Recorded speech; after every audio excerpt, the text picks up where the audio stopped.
പുതിയ മന്ത്രിസഭ രൂപീകരിക്കാനും പുതിയ മുഖ്യമന്ത്രിയാകാനും വേണ്ടി ശ്രീമാൻ വി.ഡി. സതീശനെ ഹൈക്കമാൻഡ് തീരുമാനിച്ചെന്നുള്ളത് നമുക്കെല്ലാവർക്കും സന്തോഷം നൽകുന്ന ഒരു കാര്യമാണ്.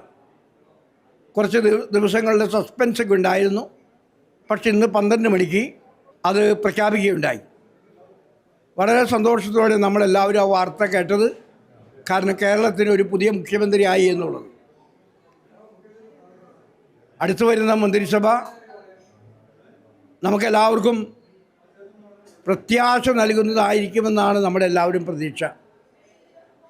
ഈ മന്ത്രിസഭയുടെ പ്രവർത്തനം വഴി കേരളത്തിൽ ജനങ്ങൾക്ക് എല്ലാ തരത്തിലുള്ള വളർച്ച ഉണ്ടാകുവാൻ സഹായിക്കുമെന്ന് ഞാൻ കരുതുകയാണ്. അതുകൊണ്ട് പുതിയ മുഖ്യമന്ത്രിക്കും വരാനിരിക്കുന്ന മന്ത്രിസഭാ അംഗങ്ങൾക്കും ഞാൻ KCBCയുടെ പേരിൽ എല്ലാവിധ മംഗളാശംസകളും നേരുന്നു. പിന്നെ നമുക്ക് പറയാനുള്ളതൊക്കെ പിന്നീട് പറയാം. ഇപ്പോൾ അവർ അധികാരമേൽക്കട്ടെ. സന്തോഷത്തോടുകൂടെ അവരെ നമുക്ക് സ്വീകരിക്കാം. അവിടെ ദൈവം അനുഗ്രഹിക്കട്ടെ എന്ന് പ്രാർത്ഥിക്കാം. നമുക്കിന്ന് നൽകാൻ കഴിയുന്നത് പ്രാർത്ഥനയാണ്. പ്രാർത്ഥനയുടെ ശക്തി കൊണ്ട് അവർക്ക് നല്ല ഒരു ഭരണം, ഒരു സൽഭരണം നമ്മുടെ കേരളത്തിൽ കൊണ്ടുവരുവാൻ സാധിക്കട്ടെ എന്ന് ആശംസിക്കാം. സഭ പല കാര്യങ്ങളും ചൂണ്ടിക്കാട്ടിയിരുന്നു. Justice JB Koshy commission report, അതുപോലെ ഭിന്നശേഷി സംവരണം, അതോടൊപ്പം തന്നെ മലയോര മേഖലകളിലെ വന്യജീവികളുടെ ആക്രമണം, തീരദേശ മേഖലയിലെ ജനങ്ങളുടെ പ്രയാസങ്ങൾ, ദുരിതങ്ങൾ, അതിനൊക്കെ ഒരു പരിഹാരം ഉണ്ടാക്കാൻ സർക്കാരിന് കഴിയും എന്ന് പ്രതീക്ഷിക്കുന്നുണ്ട്. നമ്മുടെ ആവശ്യങ്ങളെന്ന് പറഞ്ഞാൽ ധാരാളം ആവശ്യങ്ങളുണ്ട്. ഇവിടെ സൂചിപ്പിച്ചതുപോലെ JB കോശി കമ്മീഷൻ നടപ്പിലാക്കണം.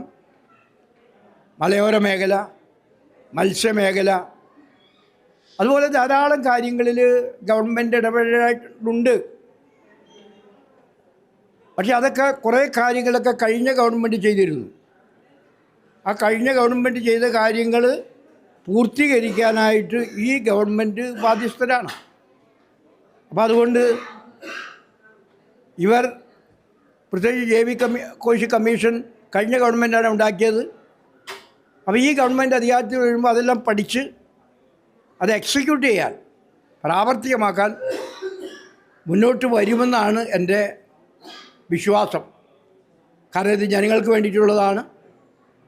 പ്രത്യേകിച്ച് നമ്മുടെ സമൂഹത്തെ ബാധിക്കുന്ന പല പ്രശ്നങ്ങളും അവിടെ പ്രത്യേകമായിട്ട് എടുത്തു പറയുന്നുണ്ട്. അതെല്ലാം ഗവൺമെൻറ് അംഗീകരിച്ച് ആ JB കോശി കമ്മീഷൻ പുറത്തുവിടുകയുണ്ടായി. അപ്പം അങ്ങനെ നോക്കുമ്പോൾ അത് പ്രാവർത്തികമാക്കാൻ വരുന്ന ഗവൺമെൻറ് മുന്നിട്ടിറങ്ങും എന്ന് ഞാൻ വിശ്വസിക്കുകയാണ്.